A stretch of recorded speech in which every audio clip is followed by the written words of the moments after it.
All right, so we have the surface area of a pyramid. Now the pyramid only has one base, so that's the one thing that it sits on, because the opposite side would be your point. So what you need to know is what is the base, like what type, is it a square or rectangle? So you'll have to be able to find the perimeter, because that's what the P stands for. This is the first time we've seen something called slanted height.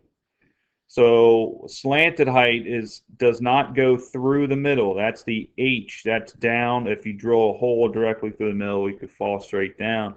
The slanted height is more like sledding down a hill in the snow. That's the slanted. That's what we need to know for surface area.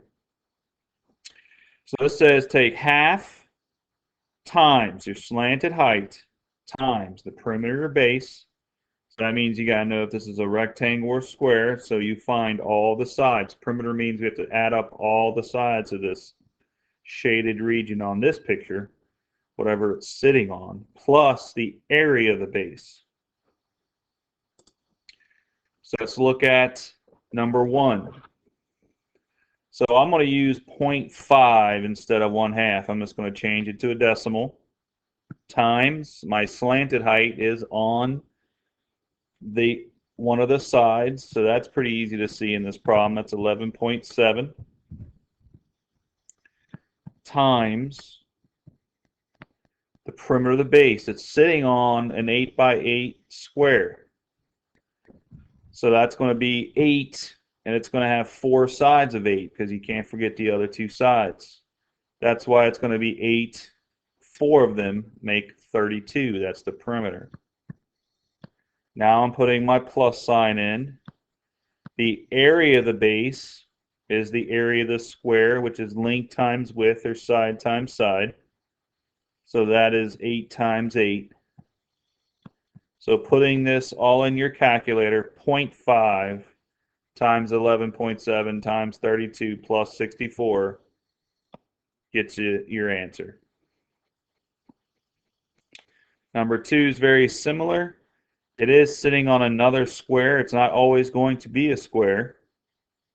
Just so happens that both of these are squares on the base. So 0.5 times your slanted height. That's going to be on a side. It's not down the middle. That's more of a sled, which you would slide down. That's on a side. 7.4 times the perimeter of your base would be 4 5s added together, because the 4 sides, so that'd be a 20. Put your plus sign in. Area of a square is length times width, or side times side. 5 times 5 is 25. Put all this in your calculator, and you would get 99 inches squared.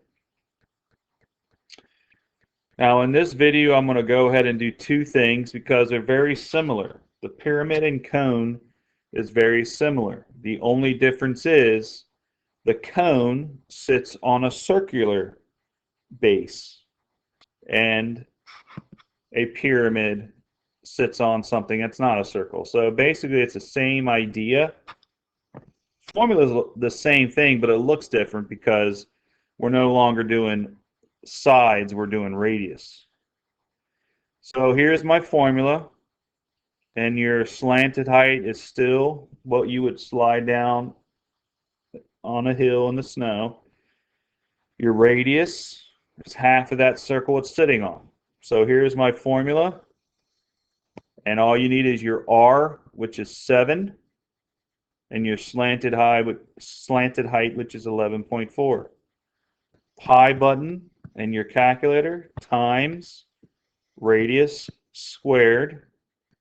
Put your plus sign in. Pi times radius times 11.4, and you should get this in your calculator.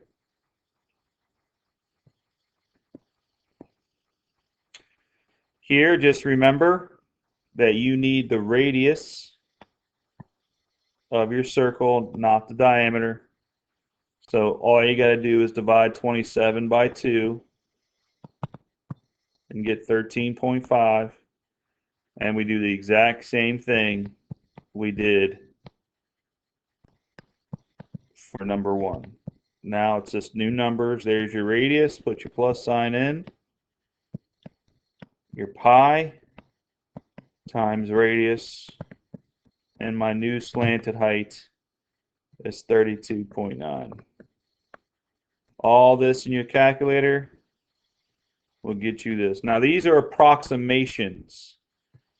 Okay, that means it's rounded because when we use the pi button, that number never ends. So this is just that swiggly means approximately because we're going to be rounding when we use the pi button.